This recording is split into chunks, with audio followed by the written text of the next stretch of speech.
My husband got a bit drunk, and that's when I had my first slap. I think you're a fully grown adult. This is a baby. The baby comes first. If I go just a step back, before marriage, what were you like? What was life like growing up? I really valued that once I realised that I had to leave my husband. How were the first few days after marriage? It was scary, a bit weird. I think when you get married, you feel like there's all sorts of expectations around how you need to behave and how you conduct yourself. What had happened? Because you also said you kind of thought, oh, maybe it was my fault. He had apologised, said it wouldn't happen again, so I had no reason to believe it. The reason why I wouldn't have told anyone is because I was scared that I would be told off that it was your fault, you deserved it. What were your in-laws with you? Men need to have control of The power. of their women. My milk wasn't coming as quickly as it should be. So obviously I got the blame for making my son ill. And I remember I wanted to breastfeed. I wasn't allowed to. We got home and all my breast milk was thrown into the bin. If my marriage fell, then I was a failure as well. My sex life came into question. When my dad found out that my husband was being violent towards me, my dad had said then, just leave him. You know, the solicitor you found, was that through your relative? I don't have a problem with my son seeing his dad, but these are the concerns I have. Were you ever in love with your ex? Welcome to Unbroken, my story with Tisha. This is where we talk about failures, challenges, and the lessons that shape us. We explore resilience, inner strength, and growth. Today's guest is a resilient professional and mom of two who embodies strength through every chapter of life. Please welcome Aman. Aman, welcome, and thank you so much for sharing your story with all of us today. Thank you, Tisha. It's a pleasure to be here. Thank you. How are you feeling? A bit anxious. I'm not sure what you're going to ask me, but relax at the same time. Brilliant. So don't worry. And you're well fed and well watered. Yes, you fed me well and watered me well. Yes. Brilliant. So I know that you went through a difficult marriage. Yes. Do you think you could talk to us about it? Could you tell us a little bit about that? Yeah. Just some background. I got married in 2001, so quite some time ago now. But back then, arranged marriages and things were the norm. So, introduced to an individual through mutual friends, got on okay, met each other a few times and decided to get married. Got married, everything seemed fine until I think the first thing that happened was my husband got a bit drunk, and that's when I had my first slap, which I didn't tell anyone about. And I'd say that was probably about 3-4 months after my marriage. Thought nothing of it. I was quite young when I got married. I was 21, 22. So, I hadn't really experienced life as much. So I'd say I probably had quite a shielded childhood as well. Very, typically protective parents, want to shield you from everything. And perhaps that wasn't the right thing to do at the time. But, every parent does what they think is the right thing to do for their child. So I don't begrudge any of that. But, so that happened. I think immediately, because I was quite young and naive, thought I probably deserved it, if I'm honest with you. And then, things were okay, but then occasionally things would happen. Like I wasn't allowed to express my opinion, especially if it didn't agree with my husband. Just questions were raised around closeness to my cousins, to my brother. I don't have any brothers, but I have cousin brothers. But we're a very close family, we hug, we kiss, we're very, very close. But, all sorts of, it was the first time that questions like that were raised, which made me feel a bit uncomfortable because we're like, this is just my family. We just love each other. And then I think I'd say things got worse when I became pregnant, really. I think my in-laws were quite traditional in that they wanted me to have a son. I didn't really care whether I had a son or a daughter. My parents didn't really care. My dad's got 3 girls, so, values daughters. I've got an uncle that's got 4 daughters, and I don't think they'd change that for anything in the world. But I did decide to find out what I was having more because I'm a kind of person that likes to plan and I don't like the unknown, so it was more for that. And I found out I was having a son. But when my husband told my in-laws, he lied to them and said that we were having a daughter. And they were all a bit sad. And then he said, no, we're having a son. And everyone was really happy. And that kind of really hurt me, if I'm honest with you, because I was like, this is my child. And actually, all I want is my child to be healthy. I think when I got married, I think my in-laws were very much, I think I felt like I was a bit of a trophy wife as well. That, our son's married to an educated woman. She's doing really well at work. But I was still expected to assume a traditional Indian housewife role in the house, which I didn't have a problem with. But started to notice differences when their daughters were treated differently and I was treated differently. And I think that's when I started to feel quite down about things. But when I got pregnant, I was quite ill, had really bad morning sickness, really struggled. I wasn't allowed to rest. I had to go and cook, regardless of how many times it made me vomit and stuff like that. So I just think there was just that lack of compassion or understanding. And then when I had my son, things got worse because my son was my number one priority. And that didn't sit well with my husband. It was always like, no, I come first. And my argument would be, you're a fully grown adult. This is a baby. The baby comes first. And that's when I started to see more of the increase in the physical violence, if you like, and more of the mental kind of violence as well. So, yeah.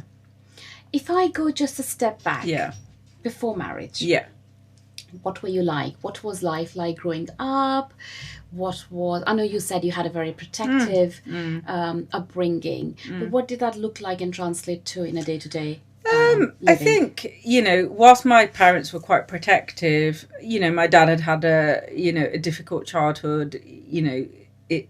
He'd grown up in poverty. His dad was in the army, travelled a lot. So that, so when he came to England, he just wanted the best for his family here, but he was still supporting his family back home. So, we had a lot of interaction with our grandparents, although we wouldn't see them all the time. Family was a big thing in our family. So my mum's sister, my mum's brother, we're all very close. My mum's cousins, my dad's family that was here. Family was a big part of my growing up. So, every weekend you'd either have someone over or you'd be over with your aunts and uncles. So it was, I think it was a very happy childhood. We did a lot of things with our parents, which was lovely. Little things like playing football in the back garden with our parents, going, back in the day, you'd go to the seaside together, or you'd go to, a theme park together, or anything like that. You play games together in the house, you'd play Antakshari, things like that in the house. Yeah. So it was very, I think, what you'd expect in an Indian household, and food was a big thing. Yeah. Everyone enjoyed their food, they cooked their food. But I would say it was still very patriarchal in that the women did the cooking, the men sat and relaxed, and I think myself and my cousins grew up with yes, you can be educated, but you need to know how to cook, you need to know how to clean, you need to know how to all those expectations of a good Indian wife, a good Indian daughter-in-law. So I think that was a big part of our upbringing as well. Were you able to express yourself quite freely with your parents and your wider family? Yeah, I think so. I think, we were allowed to have opinions. We were allowed to have conversations. My dad used to work quite a lot and he'd have the odd weekend off. And we used to spend that weekend having conversations, so we'd talk about anything and everything. And we were allowed to have opinions. Whether we agreed with each other or not, that was always a bone of contention, which I think is healthy. But we weren't stifled in that way. No. Yeah. Did you have any brothers growing up? No, I didn't have any brothers. brothers. You said, yes, you just have cousins. Two younger sisters, and my mum's brothers' kids were essentially like my brothers or my cousins. That, you know, so we saw them as our brothers, really. So, yeah. Yeah. But for your parents, they had 3 daughters, and they tried to do the best they could in terms of upbringing, and giving the experiences and education and all of that. Yeah. But obviously preparing you for what they thought was the right thing to do is learning how to do all the household, everything, and cleaning. Yeah. And I think my dad always says that he tried to bring us up as his, you know, in Punjabi, puttars, which means sons. So, and we were always called puttar and stuff like that. So, you know, and that's how he tried to bring us up. So brilliant. Yeah, if you would speak to him, that's what he would say. Yeah. But I think one thing I have to say is he was very adamant that we get an education because, and whilst it wasn't apparent at the time, he said you need to be able to stand on your own 2 feet. I don't want you to be dependent on anyone. And I didn't really appreciate that until after I went through my experience, really, you know, how important that was at that point in time as teenagers. You're just like, oh, you know, but I really valued that once I realised that I had to leave my husband, if you like. So yeah. So you were very young when you met this match, and it was brought to your attention by some mutual mutual parties, And how long did you court for? Not that long. I'd say probably about 6 months at the most. And was it all hunky-dory in the 6 months? You had never seen anything that kind of was like, okay, this sounds good. I think, it was. There was nothing that made me think this isn't the right thing to do. But then I think I was so young, I wouldn't have been able to pick up on any of that either. Sure. So, no, not at the time. I don't think there was anything that gave me cause or major cause for concern. No. Yeah. And you got married. Did you go into a joint family, or did you and your husband? Okay, so you were living with your in-laws. Yeah, I lived with my in-laws, which I didn't have a problem with because I was used to being around family. That wasn't really an issue. Yeah. And who all was in your marital home? So my father-in-law, mother-in-law, brother-in-law, and 2 sisters-in-law, but one was at university. So and you were the first daughter-in-law there. Very young. Very young. Somebody they could probably influence and mold. Quite definitely, easily as well. Definitely, yeah. How were the first few days after marriage? With everybody, not just your husband. It was fine. I mean, it was a pretty full house because they had lots of relatives over. It was scary, a bit weird. I missed my family a lot. You know, my sisters, my family. So it was difficult as well because it's not your home. Yeah. Nothing's like your mum and dad's house. Nothing. You know, so that was quite difficult. And you're young as well. Yeah. It's the first time you're probably stepping out of your house in that context. In that context, yeah. You know, realising, I'm never, you know, you'd gone away before, but you always knew you were going back home. This was like, I'm not going back home in the same way as I could. And I think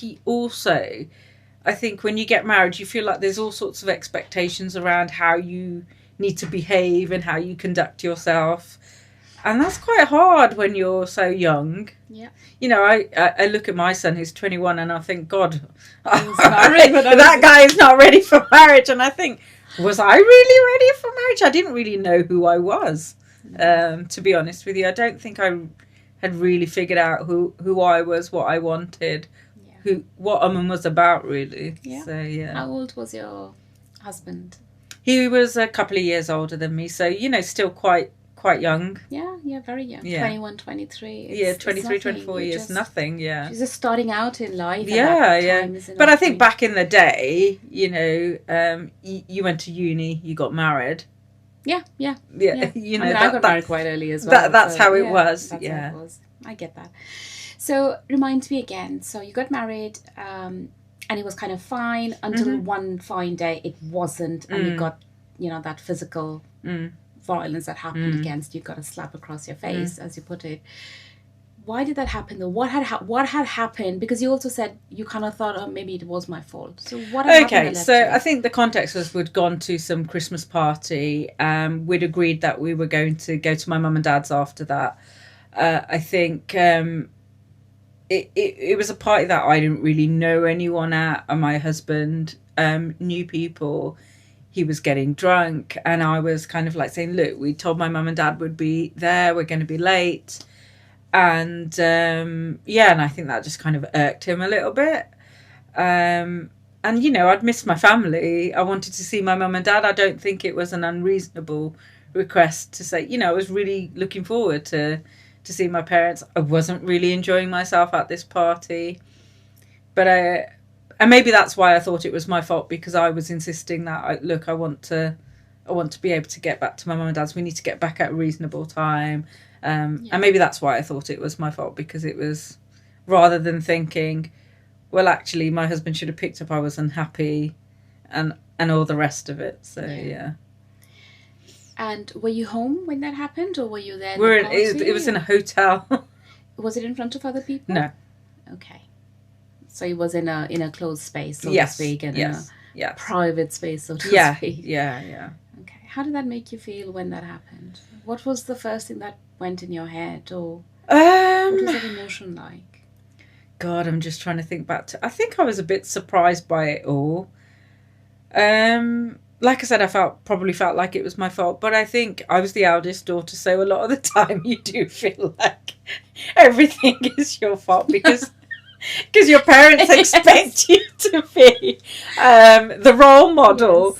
Yes. So I think there was a bit of that, you know. I think that expectation of having to be perfection all the time because you're a role model to your younger sisters, or, you know, you're the eldest, you've got that responsibility. I think it just made me feel pretty crap, to be honest. But like I said, I just felt like, I must have done something to deserve it, because I think my default position was like, why would anyone do this to me unless I deserved it? Something really, you know. And when you've grown up in, you know, when you grow up, when you're young, you get told off if you do something wrong. So I got a slap. I must have done something wrong. Yeah. So yeah. And then what happened? I mean, did you then leave from the party to go to yours? I think. Or did you go to your parents at all? Or? Yeah, I was upset. I do remember crying, and I think, you know, once my husband had calmed down, he apologised and said, you know, it shouldn't have happened. It won't happen again. So come on, let's go to your mum and dad's. So, you know, he had apologised, said it wouldn't happen again. So I had no reason to believe it wouldn't. Why did you not share it with anybody, though? Because you truly believed it wouldn't happen again? Or did you feel... I truly believed I'd done something wrong. Or were you ashamed that it had happened to you? Yeah, maybe. And I felt that, no, I know that in hindsight, I knew the reason why I wouldn't have told anyone is because I was scared that I would be told off, that it was your fault, you deserved it. So you just said, yes, it was my fault.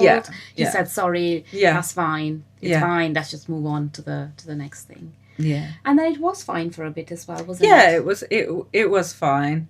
You know, you'd get the odd things happening here and there, but, you know, I suppose you rationalise it with, like, which marriage doesn't have its ups and downs. Yeah. But like I said, it really started to take shape once I'd had my son. And how much after your marriage? I think about 3 years. Okay. 3 years. What were your in-laws with you like? So that's your father-in-law, mother-in-law, and your sisters. They were fine. They treated you well? Yes, to start off with. But like I said, so there were little things that would happen. Like if we were sat at, I think once we were sat at my mum and dad's house, and we, you know, my cousins were there, and my husband was there, his family was there, and we were having a conversation. I can't actually remember what the conversation was about, but I think I expressed an opinion that didn't agree with my husband's opinion. And I remember, you know, him having a conversation with me, quite a heated conversation, that how dare you not agree with me in public? I don't care. You know, you can have your own opinion, but you can't express it in public. It has to be. So there were things like that happened. So in the 3 years up to, say, me having my son, it was little things like that happened. And obviously I'd question it, like, why can't I have an opinion? Do you know what I mean? Yeah. I'm educated, I work, you know. Yeah. When you go to university, the whole point of going to university is so you can think for yourself, you can form opinions and all of that. So that I kind of struggled with. But, and then, you know, you'd obviously hear your in-laws would be like, well, you know, you need to just agree with him in public. And I'd be like, why? But maybe they knew what their son was like. Yeah. My brother-in-law is the one that I'd say I got on with the most. He was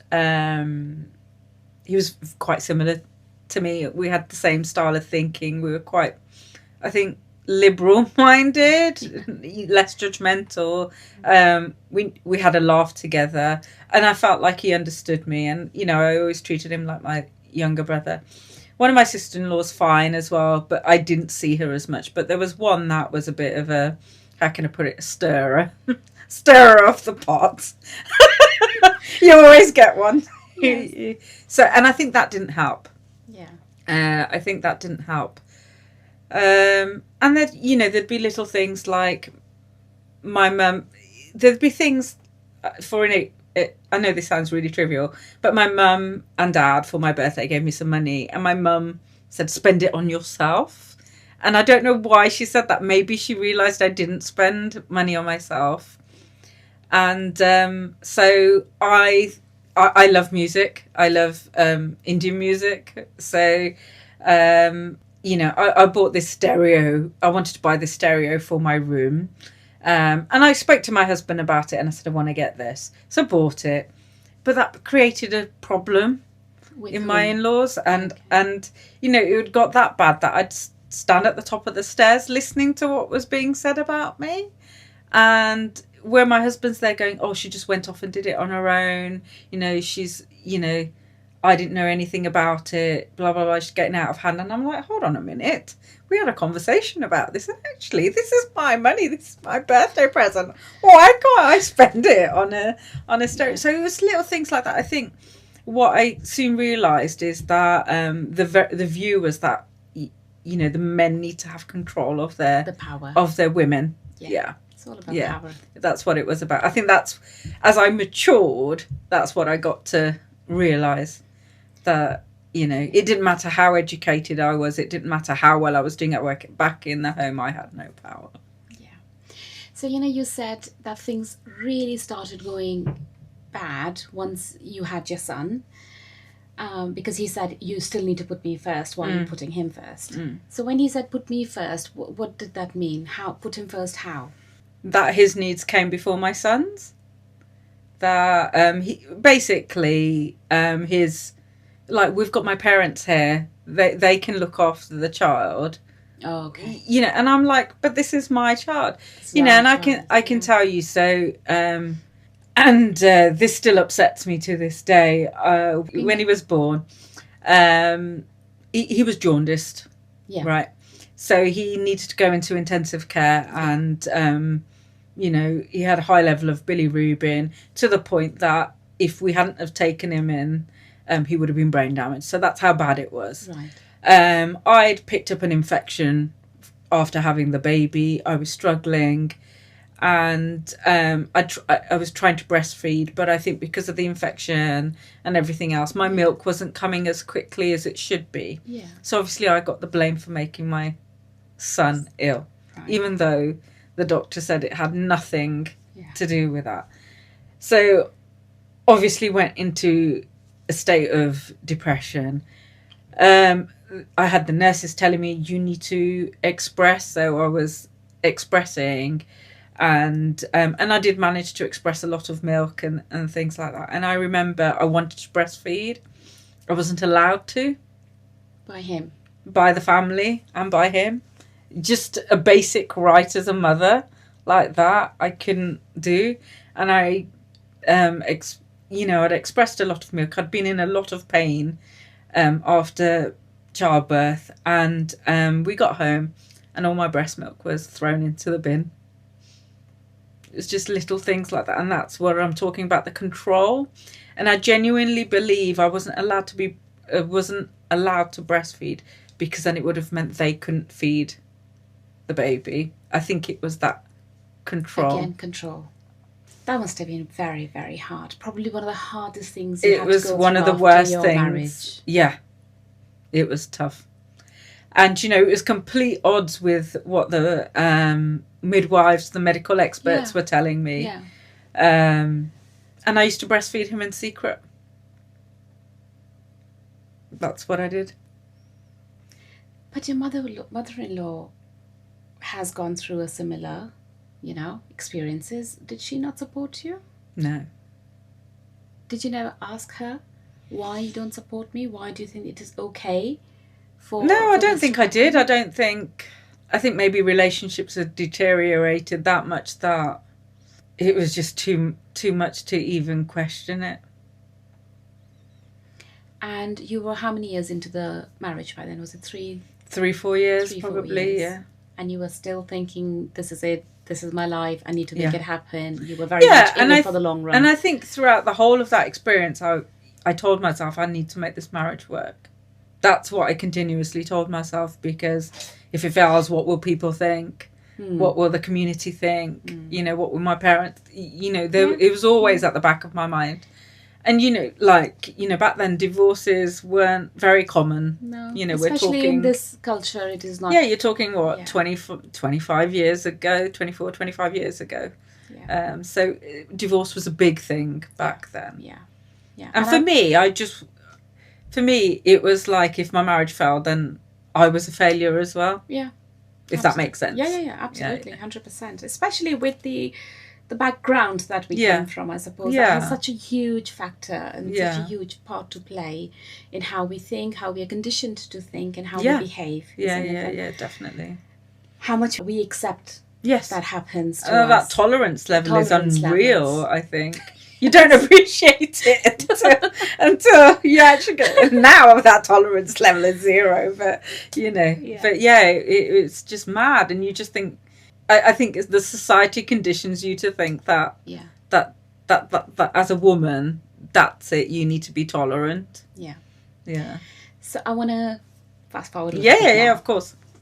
How old was your son when you said okay? He was 2. He was 2. What had happened? What was that one thing, one incident, or what is it that made you think that's it? Right now, I need to call it quits. Just be honest about it, because I think these are kind of taboo subjects that Asians don't like to talk about. My sex life came into question. By whom? My father-in-law. Oh, I don't know what that even means. So genuinely. Obviously, going through a bad time. You know, you don't really want to be intimate with your husband. That became an issue. And to the point that my parents were phoned up and it was discussed with them. And I spoke to my dad, and my dad was crying on the phone. You know, I said to my father, my dad doesn't even talk to us about period, never mind, something like that. You know, but I do think these conversations should happen. But back then, my dad wasn't comfortable. And I think it was like, oh my God, I don't actually feel safe in this house anymore. If my father-in-law can talk to me so openly about this, handed me a calendar where I was supposed to mark the activity down. No, really? Yes. That's humiliating. Yeah. So my dad was on the phone, and I think that's when I really got my courage, and I went, okay, yeah, I'll do it if you and your daughters, if we sit down together on a weekly basis and compare it. And then he was like, how dare you say this about my daughters? And then my dad was, and all I heard my dad was going, good.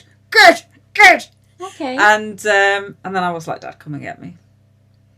And that was it. I think that was, and I think the worst thing is, I thought, I cannot bring up my child in this kind of environment where this is normal. Do you think if this had happened, this kind of a conversation had happened before your son was born? Yeah. Do you think that your reaction would have been different? And because you had your son and you thought that, okay, clearly this is not a safe environment. No, I think had that happened, I would have still felt quite unsafe. Yeah. Okay. And I think, you know, the thing is, when my dad found out that my husband was being violent towards me, my dad had said then, just leave him. How did he find out? When did he find out?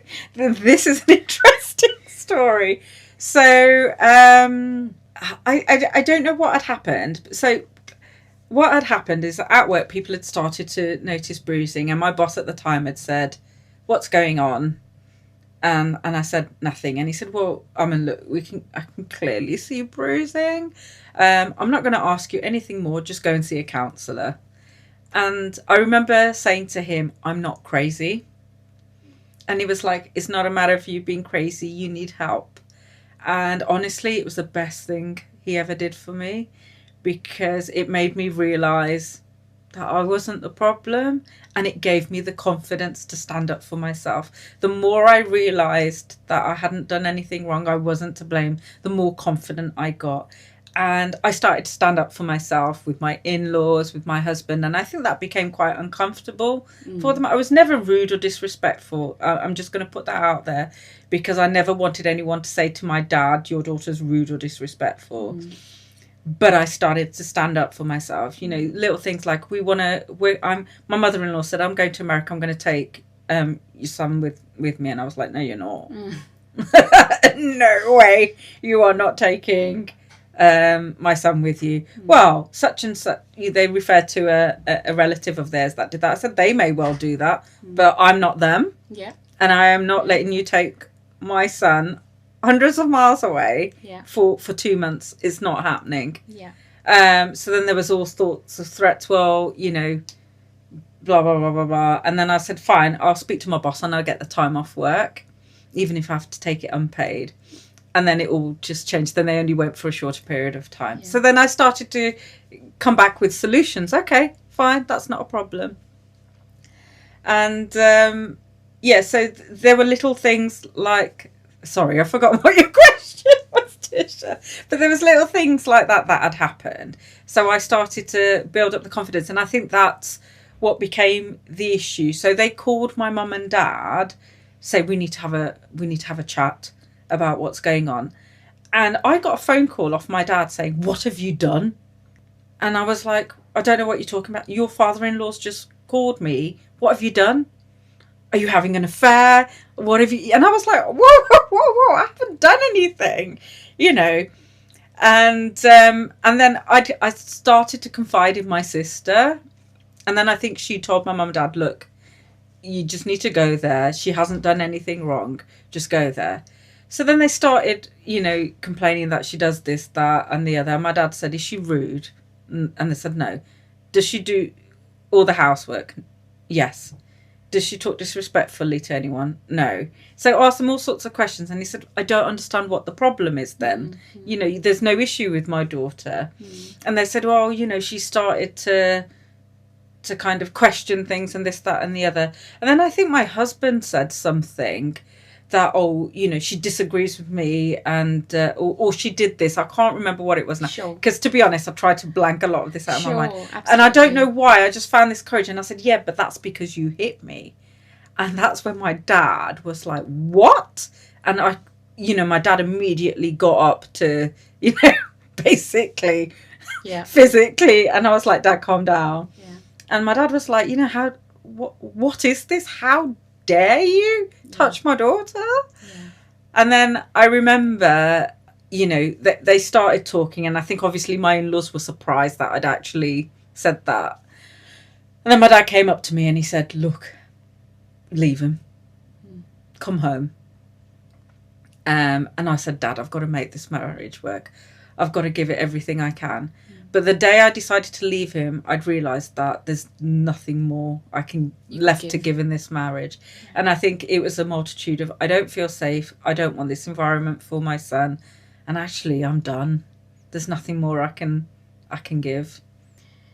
So your son was 2 years old at that time? 2 years old, yeah. And you had been married for 5? 5 years, maybe. 5 years. Yeah, 5 years. 5. And your dad came the same day? So my dad, I think there was something going on. My dad said, I'll come pick you up on the Sunday. I said, fine. I'd already, I'd got some really good friends where I was, and they'd said, look, if you need to come over to ours, you can. And I was like, no, it's fine. So, and I think my in-laws thought I might change my mind. But the day, you know, I was getting all my stuff together. And I remember they said, you know, you can go. You're going to struggle. You're going to be on your own. We'll get him married again. You're the one that's going to struggle.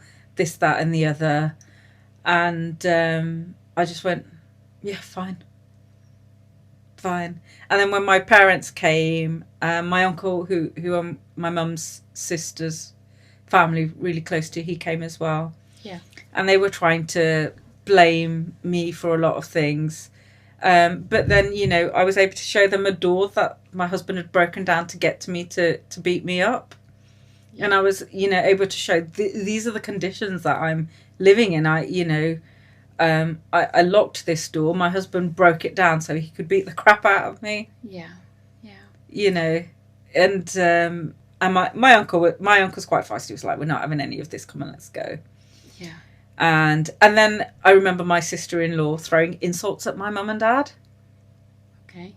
And I just thought, yeah, but I wouldn't put it past them if that's how they're going to treat. The daughter-in-law of the but house, I still remember I left that house and my son had no shoes on his feet. So you were not able to take your things? I took a couple of things, but they wouldn't give me his shoes for some weird reason. But you know, we left that house. He had no shoes on his feet, and I still remember that quite vividly. And you went to your parents? Yeah, I went to my parents. And then, what was the next few hours or days like? Yeah, because now you are in this. Yeah, so it was because I lived quite a while away. I still have my job, so I spoke to my dad, and he said, "Well, what do you want to do? You can stay here." Obviously, my son was very unsettled.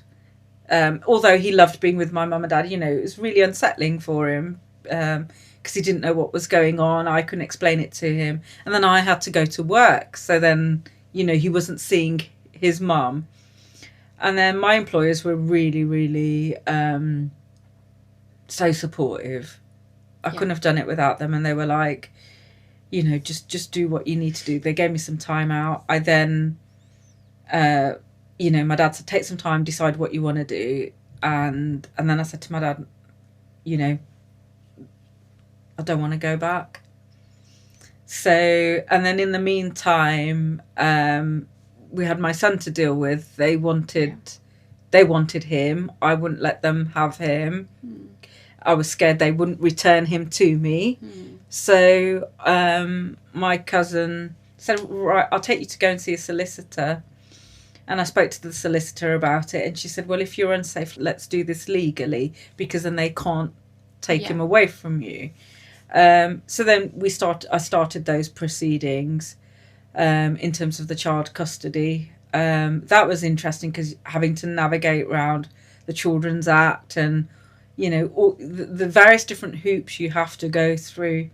And then simultaneously started divorce proceedings as well. So then having to navigate the legal system around that and, you know, what my rationale for the divorce was, and it was unreasonable behaviour, and then having to list all the incidences that had taken place in your life, having to relive that was quite difficult.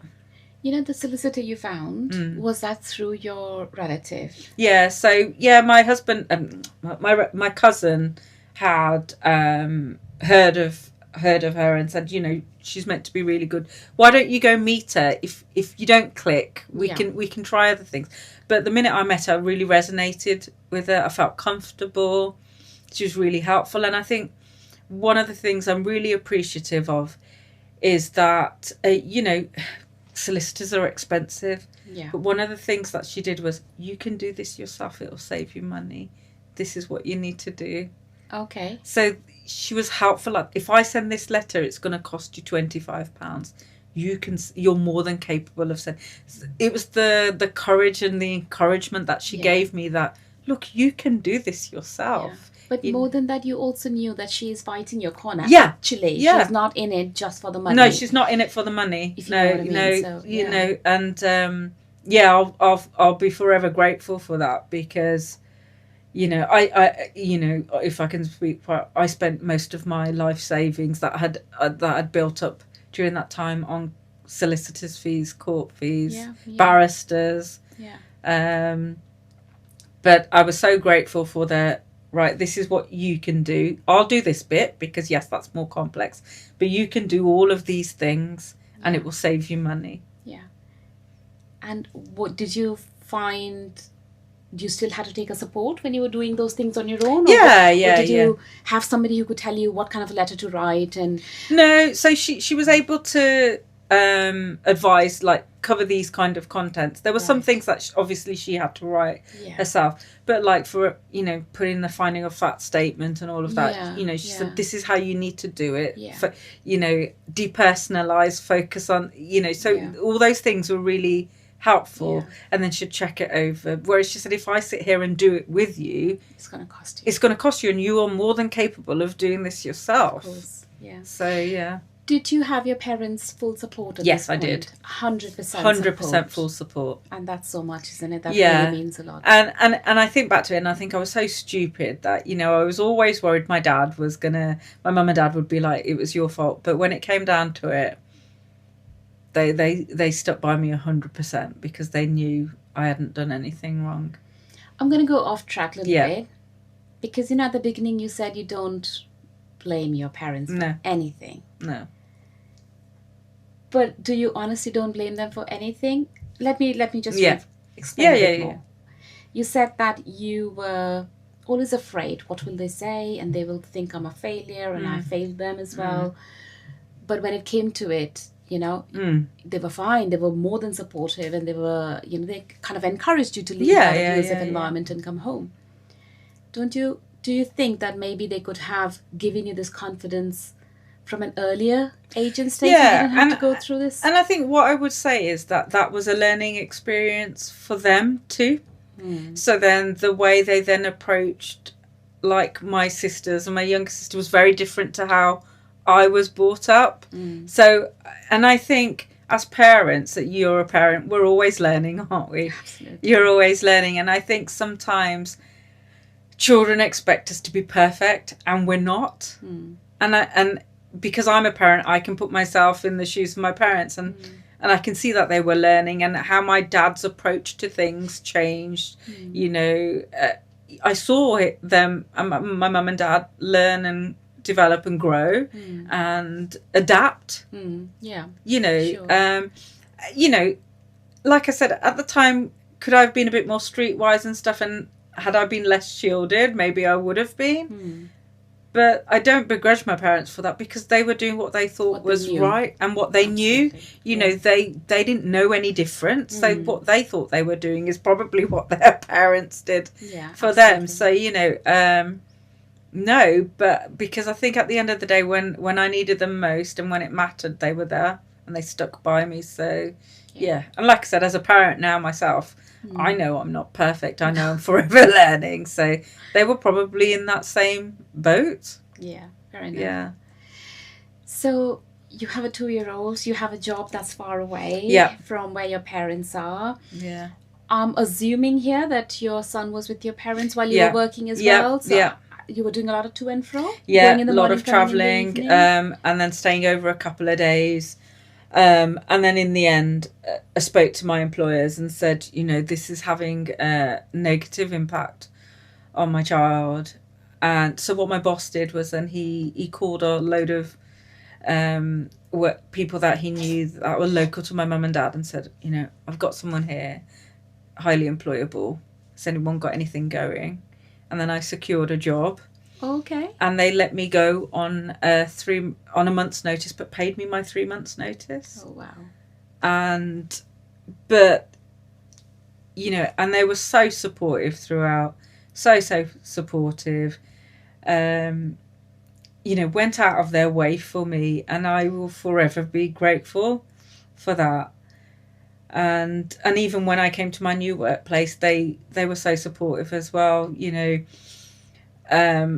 we'd got a court order where he was with me for 2 weeks, and then he'd be with my husband for 2 weeks, and I'd have to go and pick him up, bring him back, and it was quite far away. And my new employers were like, yeah, that's fine, you can do a bit of flexible working. So the weekends I didn't have him, I'd go into the office and make up my hours.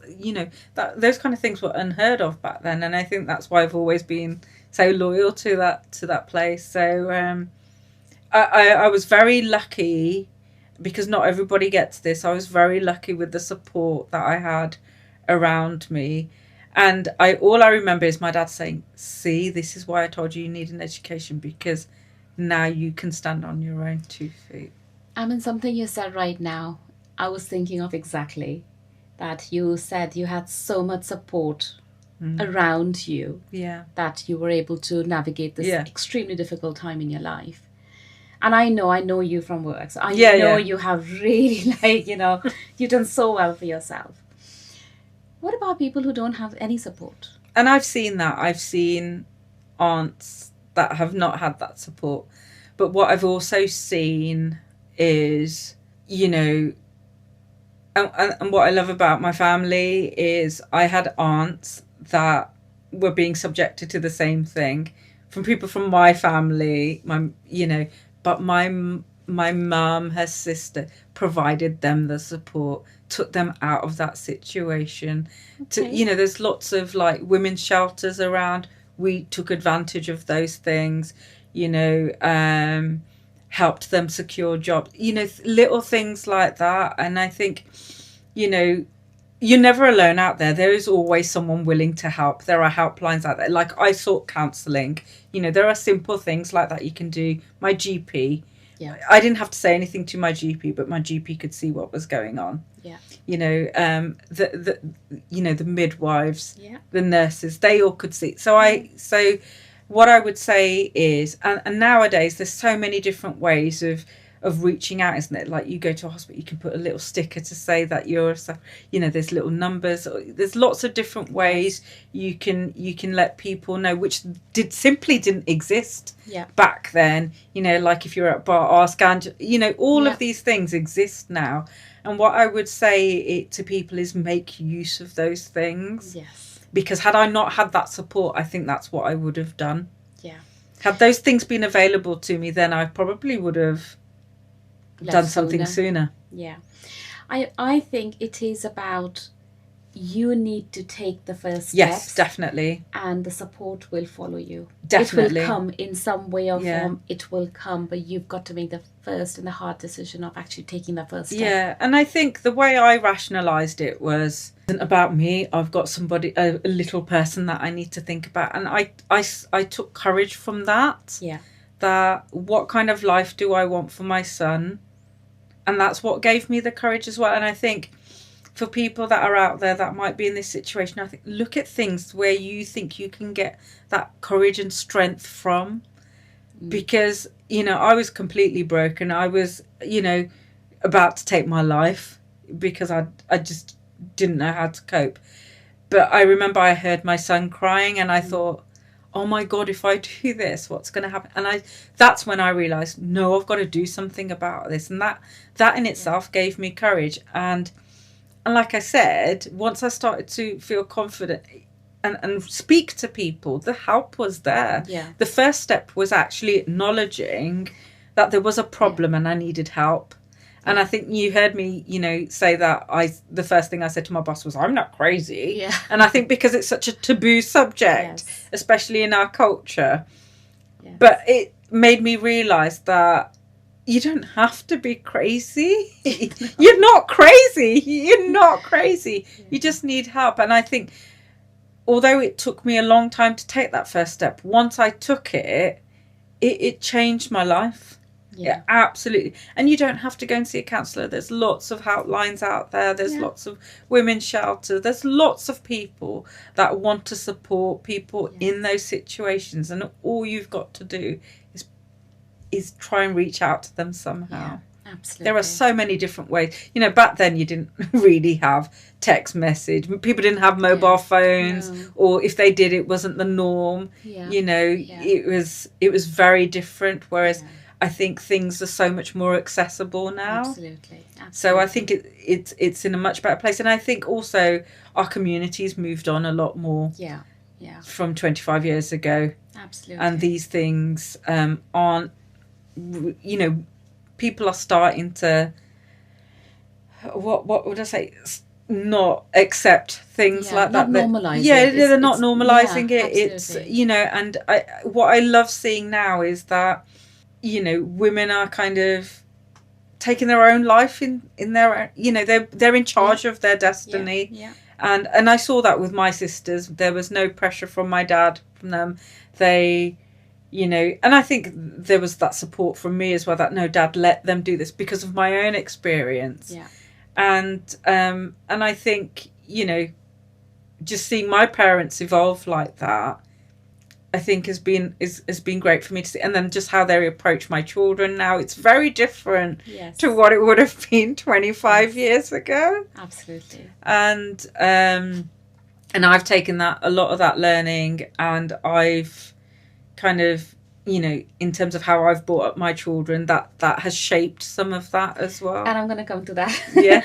But before that, I want to come to the legal aspect. Yes. The legal proceedings you went through. Yeah. What was that one or two things that you found really complex, confusing, complicated about this whole proceeding from a legal sense? And where do you think normal people who are going through something like this, can get some help? Yeah. So I think just where children are involved, I think just that whole process is, it you know, I'm not going to lie, it's quite stressful, it's quite demoralising.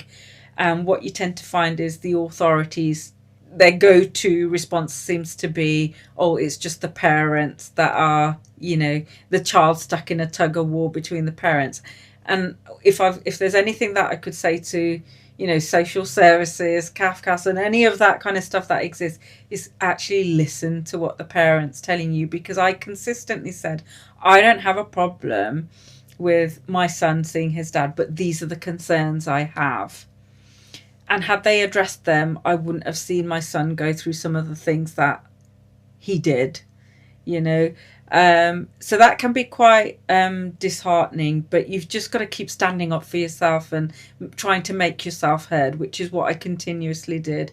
And just because someone's there investigating doesn't mean you can't challenge them either. And I think sometimes people are scared to do that because they're worried about what the repercussions might be in terms of their child, and there are none. You know, and document everything. I would say absolutely document everything. Could you give me an example of what you mean by if somebody's investigating, you can't challenge? What do you mean by that? Yeah, so like, you know, when I went through what I had to, social services had to do a report. There was a full-on report, and there were some things in there that I simply didn't agree with. There was no evidence to substantiate. I felt like it was a bit of a lazy approach. So I challenged that and said, you know, how have you come to that conclusion? Here's the evidence. Yeah, and that's where evidence everything. Yeah, and that's one of the things that I learned very quickly, is that you have to document everything. That's what I mean, document everything. And I think that was I wouldn't have known that had it not been for the very kind solicitor that I had worked with, you know, and to be honest, I was very lucky to get her. If I hadn't got her, who knows, maybe I would never have done that. Yeah.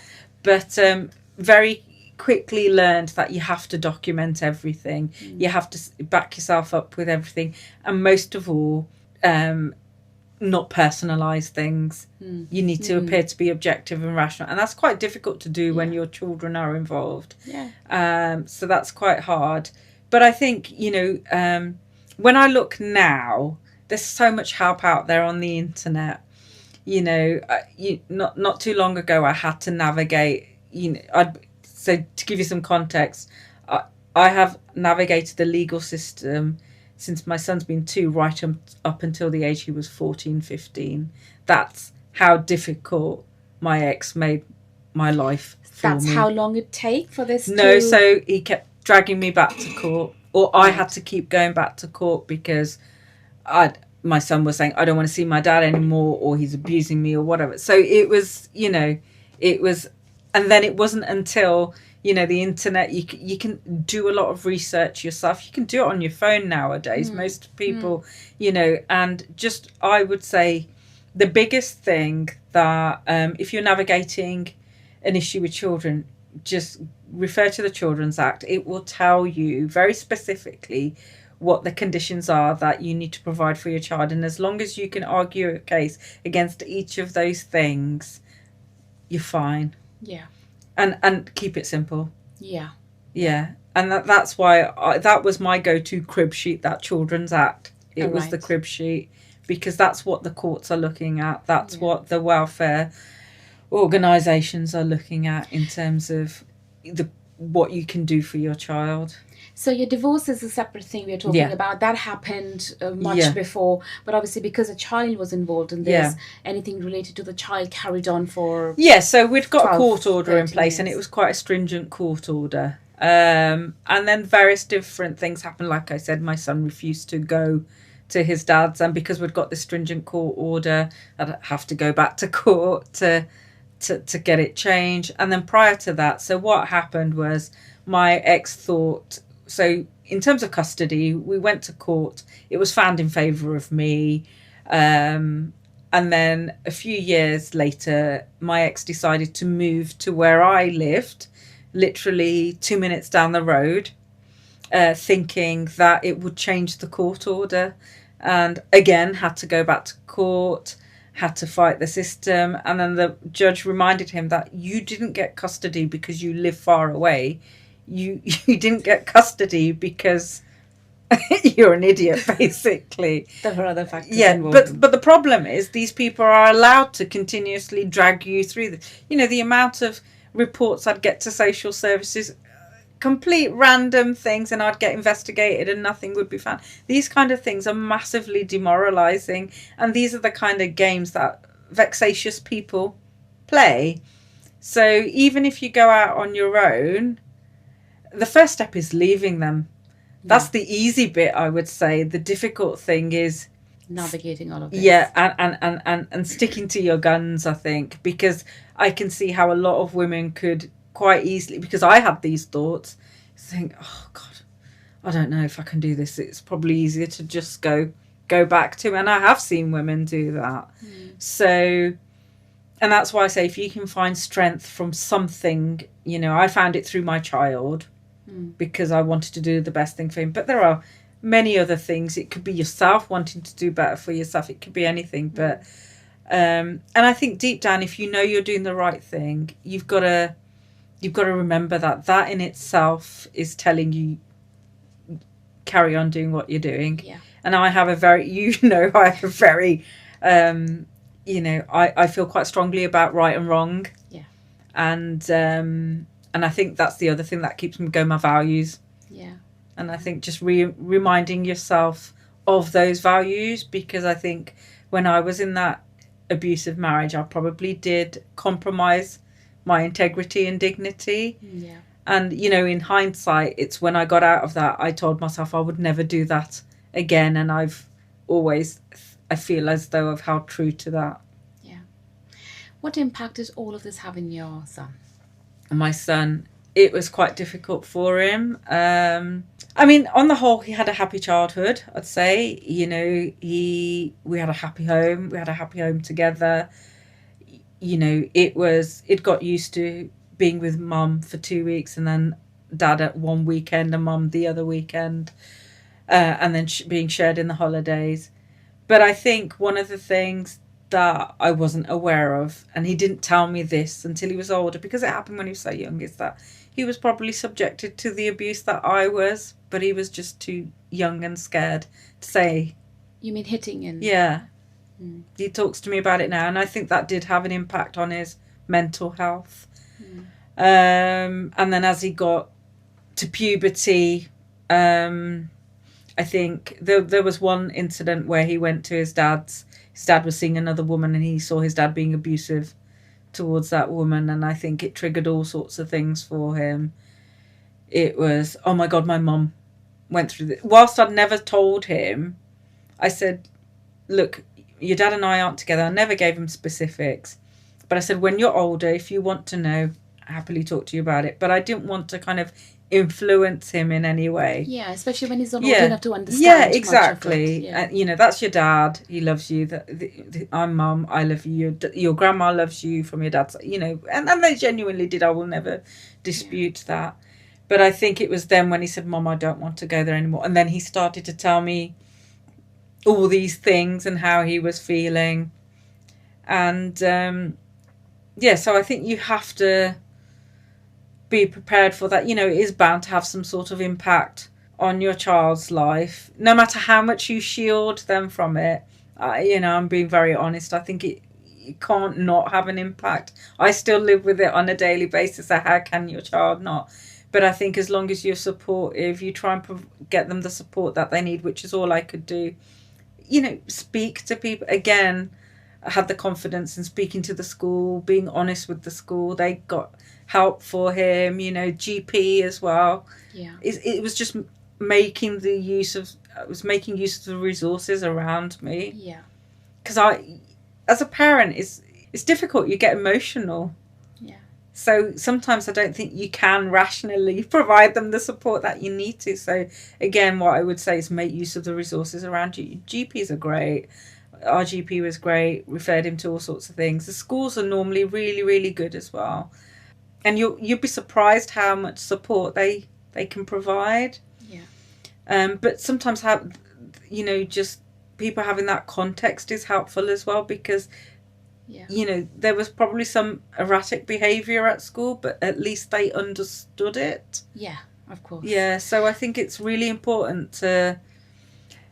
I think there was a time where I would have been ashamed to speak about these things, but I think that whole experience made me realise there's nothing to be gained about being ashamed about these things, because actually what you're doing is preventing yourself and whoever you love getting the support that they need. Yeah. Is that when you started to reach out for support for your son? Yeah. More than anything. Yeah, and I think because I'd been through it and I'd started to reach for support for myself, I think when it came to my son, I wasn't worried about being embarrassed, wasn't worried about explaining to the school, you know, this is the situation. And to be fair, the schools had their experience of my son's dad as well. So they, you know, but you know, whilst it was embarrassing for me and Yuvraj, it was like, I've just got to ignore that. Yeah. Because actually that's not what this is about. No. And I think sometimes that can make it quite difficult. Yeah. You know, and I'm being quite candid about this, but you know, these are just natural emotions. People feel like, oh my God, this is so embarrassing. You know, the amount of times I have felt that. Yeah. But I'm like, right, I need to just get over this, because this person is number one, and it doesn't matter how embarrassing this thing is over here, I still need to navigate this and do the right thing for that person. Yeah. Did you find your parenting changed? In the sense you made more allowances for your child than you normally probably would have?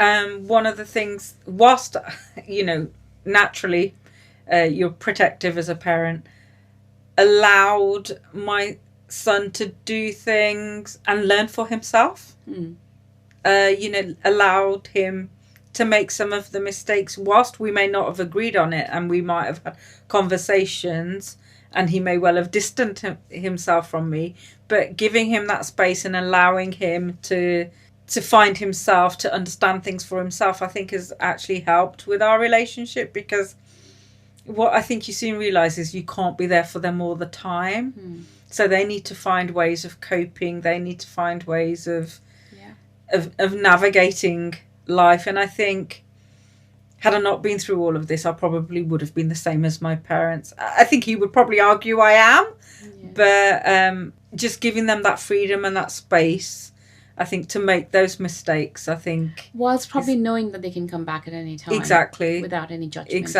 Exactly. I think that's really important.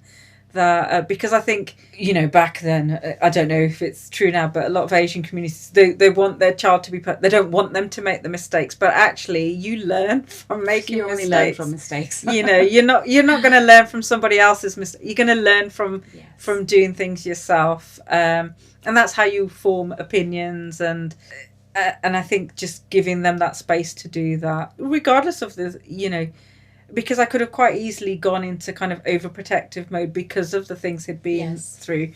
But I tried not to do that, because it was like, tried not to make him feel like he was special because of what he went through. Yeah. That was just a thing. And that's life. You go through adverse experiences in your life, and you just have to deal with them. And maybe I'm a bit more harsh than I need to be, but sometimes I think if my parents had been a bit more like that with me, maybe I would have been a bit more, no, this isn't right. So, yeah.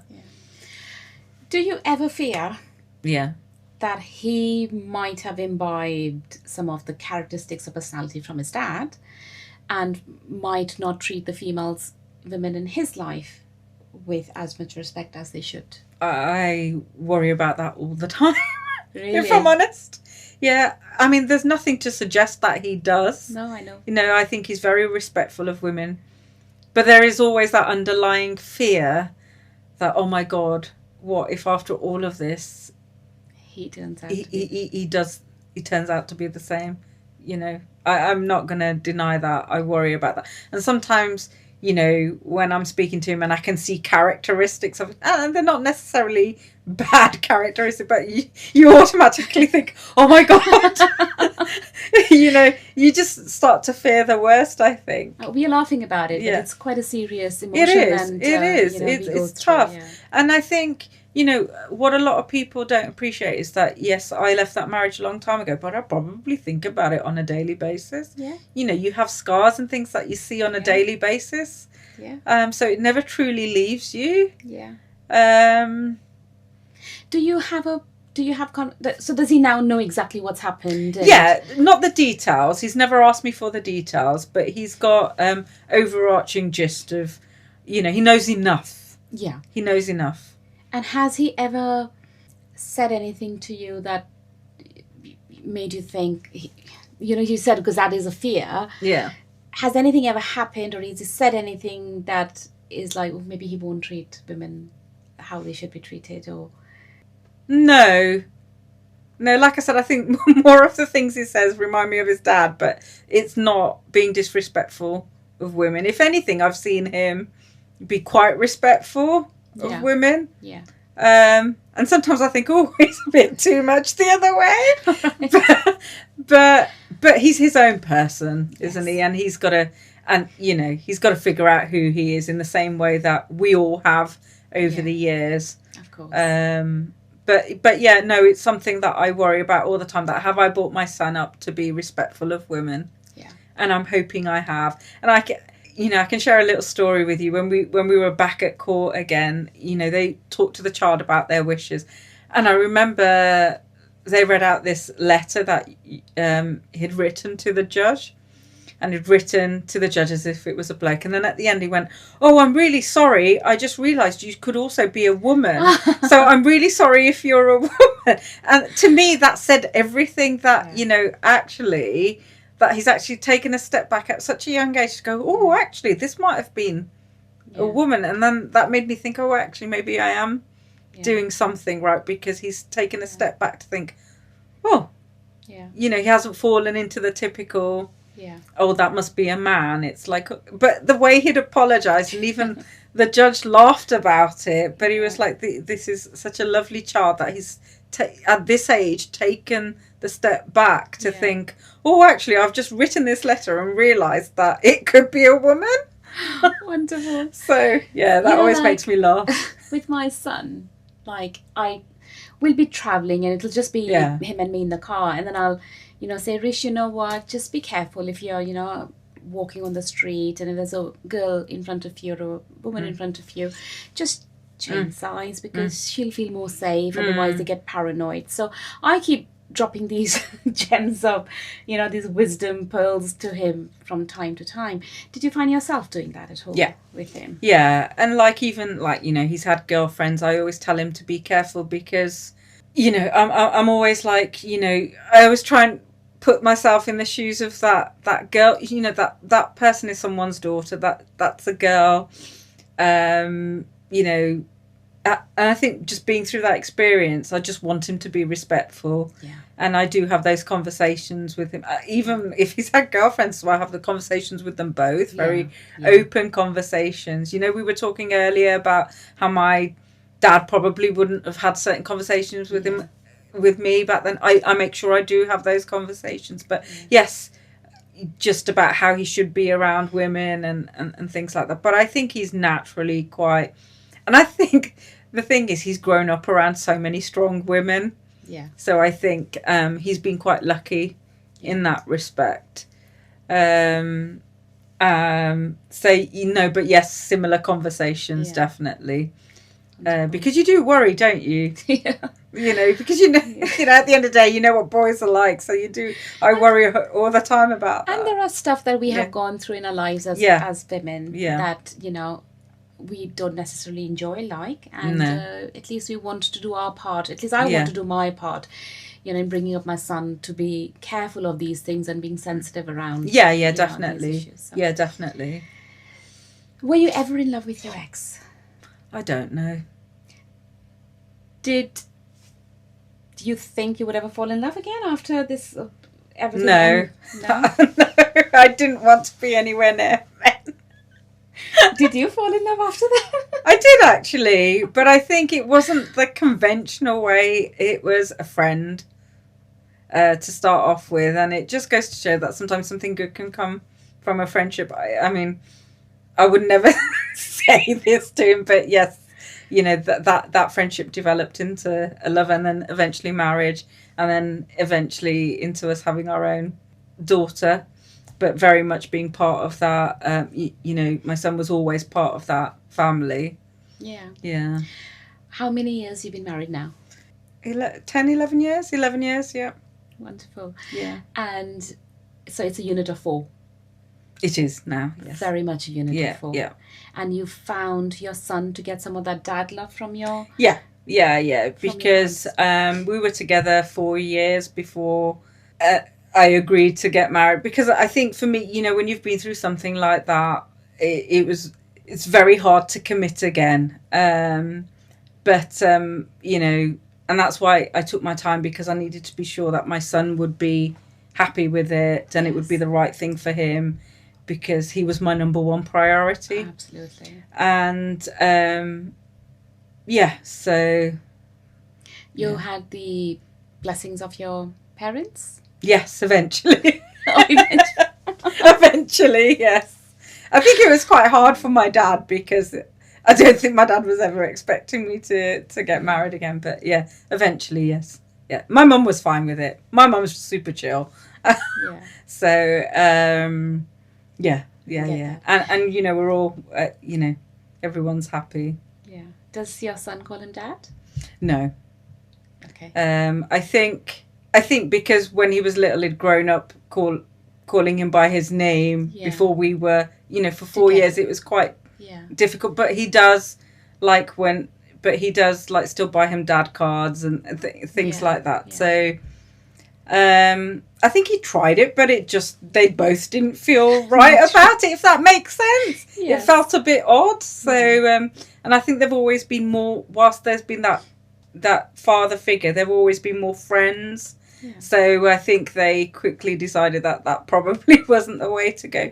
Yeah. But it's not made any difference. Of course. Yeah. And do you find that they are able to have their own relationship? They're able to talk to each other, and he's able to share. Oh yeah, and if you look at it, it's like any typical dad-son relationship where dad will say something and son will get annoyed, but yet they can have conversation. Yeah, it's very similar. And to be honest, when we go out public, no one ever assumes that isn't my husband's son. Yeah.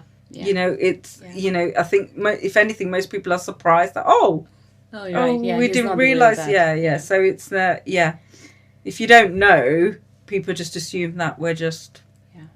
we've always been like that. Yeah. Wonderful. And I know you have a daughter. Yes. How are you different with her? What parenting styles have you changed? Because it's a girl as well, Yeah. if you know what I mean. Yeah.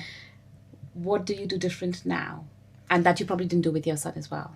I think maybe I want her to be her own person. So there's little things that I've done where, you know, she's very sporty, for example. That builds resilience from a young age. And to be honest, I had tried that with my son. But I think there were other reasons why that hadn't happened. But also I couldn't rely on his dad to kind of follow through some of the commitments that are required for that as well. But I think that has been one of the things that we've done. One of the things I want her to be is a strong woman. And whilst I don't like it because she's feisty with me now, I think it will serve her well in the future. But I'm like, don't practice it on me, practice it on other people. But I think that's the thing that I want her to be strong. I want her to be able to stand up for herself.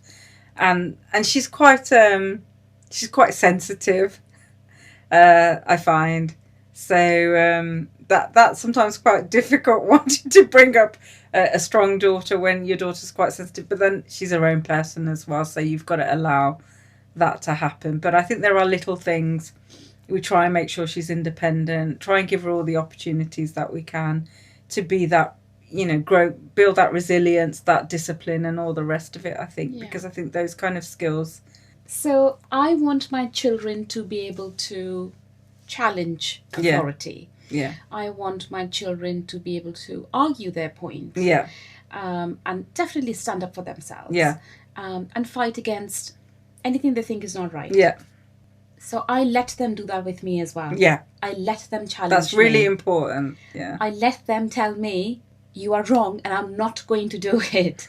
Right? Yeah. That's difficult to hear as a parent. It is. It's very difficult to do as well. Yeah. So I was driving my kids today in the morning from some activity, and I snapped at Alina, my daughter, and I said, what did you do? And my son is like, Mum, the way you just spoke to her was not acceptable. My son says it to me all the time. I was like, yes, I take that on board and I'm sorry. But normally it probably wouldn't happen. Normally I think probably a mum or a dad would go, don't speak to me like that. Yeah. But I let them do this. So I was just going to say, you let your Yeah, I mean, obviously, if I think it's borderline disrespectful, I will say that that's being disrespectful. But there's a difference between being able to express yourself and not being rude. Yes. So it's kind of, I think sometimes I do have to point out that fine line. Yeah. That, okay, you're borderline being disrespectful now. Yeah. I'm not talking to you in this way. I wouldn't talk to my parents in this way. Yeah. But there is, I think it is important that they're able to express themselves, express their opinions. Otherwise they're not going to talk to you. And that is quite difficult to navigate as a parent, to be honest. Yeah. Because you can't help but be a parent. Yeah. Do you know what I mean? Yeah. So it is quite difficult. But I'm not going to sit here and say I'm perfect. I try my best. But and I think as a parent, that's all you can do. Absolutely. And I hope our children appreciate that we're not perfect and we are trying our best. Yeah. What role does your husband play with raising your daughter? The same as I do, really. You know, it's just a normal family, you know, take her to school. I think my husband plays more of a role in terms of the kind of drop-offs, pickups and stuff like that. I probably do a lot of the kind of infrastructure stuff, as you would say. But I think we're both there emotionally for her. Well, as best, you know, we try to do the best that we can. Yeah. Yeah. So you've had a roller coaster of a ride so far in your life. Yeah. How would you describe yourself as you are now compared to what you were when you were 19, 20? Okay, I'd say I'm a lot more confident. I know who I am, and I know what what is not acceptable to me. And I think I think what it's helped me realise is who I am and what I will and will not stand for. And and over the last few years I have seen various different things happen to me that I would say borderline wrong, and I've stuck up for myself, and I always do. And I think that's what it's made me strong and resilient. And I hope that my children see that and see the value in that. And I have a real strong sense of right or wrong. Yeah. So I think, and I think, you know, if you've been through something like this where, you know, you've had no control over your life, you know, to the point that my money was controlled. I was given £10 a week. When you've had things like that happen in your life, sometimes other things are just pretty trivial in comparison. But what I've always, you know, I said earlier that I told myself I would never compromise my integrity or dignity again. And I have to keep reminding myself that I don't. But I think, yeah, when I, you know, this 25 years ago, I just did as I was told. I was, you know, I just wasn't the real me. Just hiding somewhere there. The real me's been brought out of it, and I quite like who I am, and I'm proud of who I am, and I wouldn't change that for anything. Whether people like it or not, I don't care. But this is who I am. I'm true to myself, and I think that's what this whole experience has done to me. It made me realise who I am, what matters to me, and what I'm willing to stand up for and what I'm not willing to stand for, I think.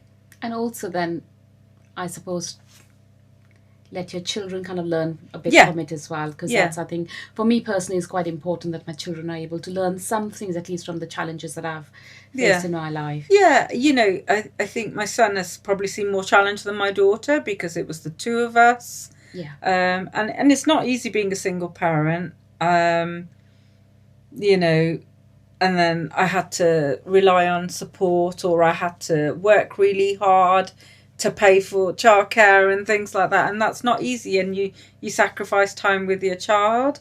And that's quite difficult to navigate as well. But I think I'd like to think that my children see that hard work pays off. Yes.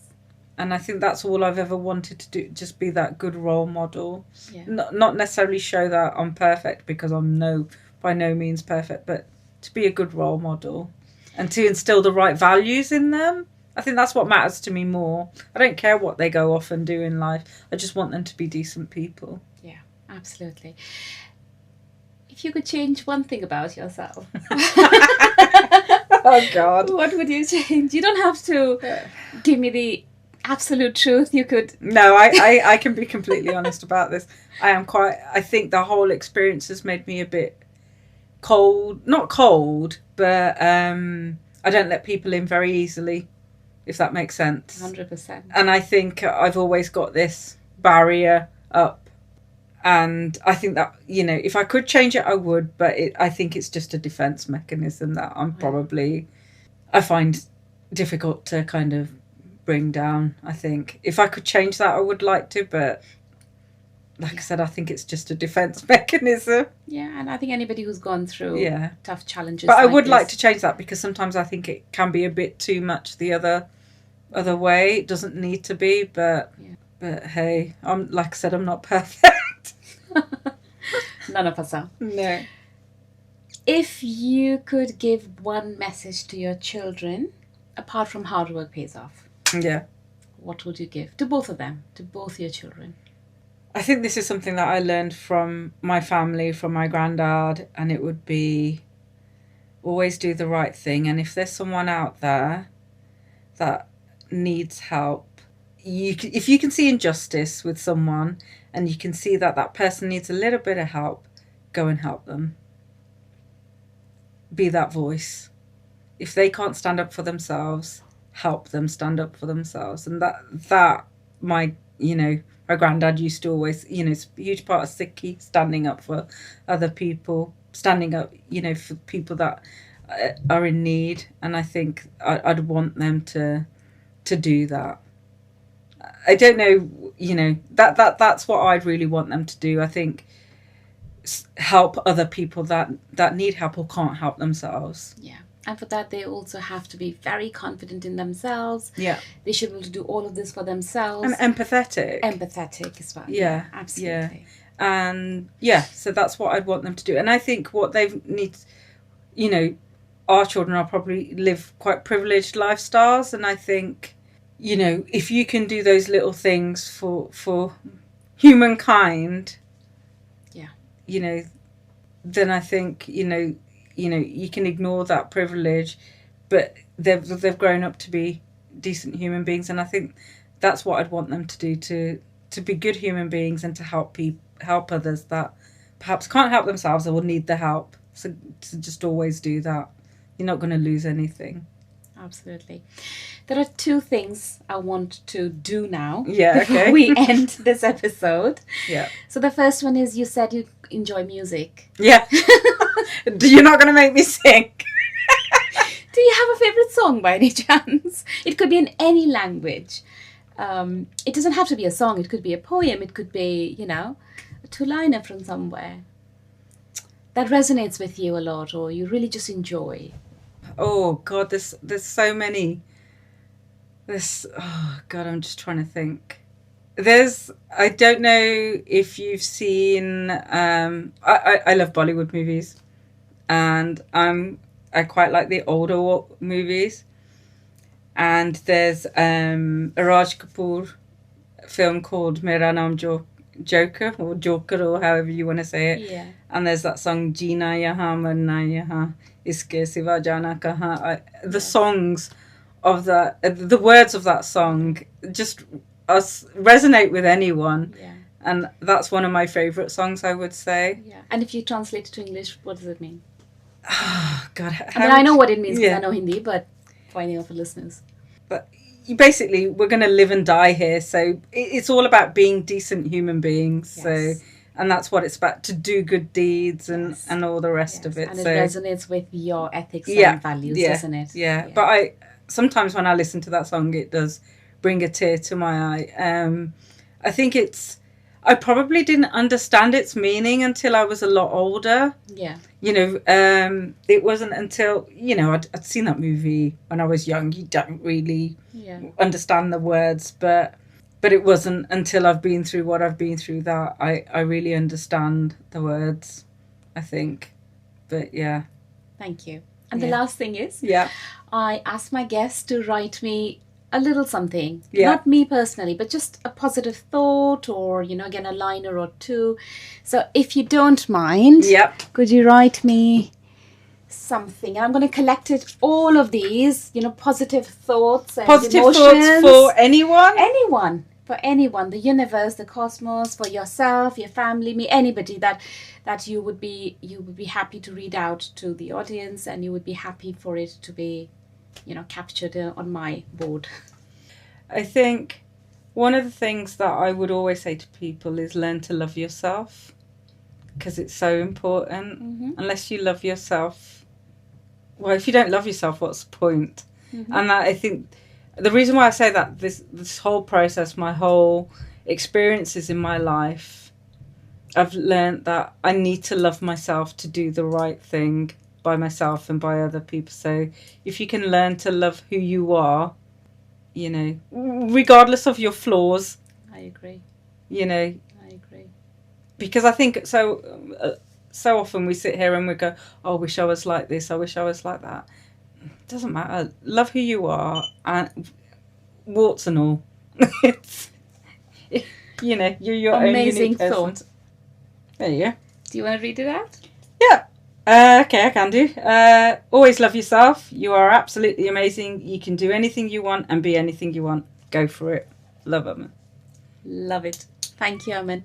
No worries. Thank you so much for coming here and for sharing your story. I hope it's resonated with some people out there who need that, who needed to just hear this story and maybe listen to some of the challenges you've gone through and how you've overcome them as well. So I really appreciate you. No, thank you for coming having here. me. And sorry if I got emotional, but I didn't realise I would. Just talking about these things after such a long time. Thank you for being such a great host as Thank well. you, Amin. It's been so easy to talk to you. Great. Thank you. Thank you.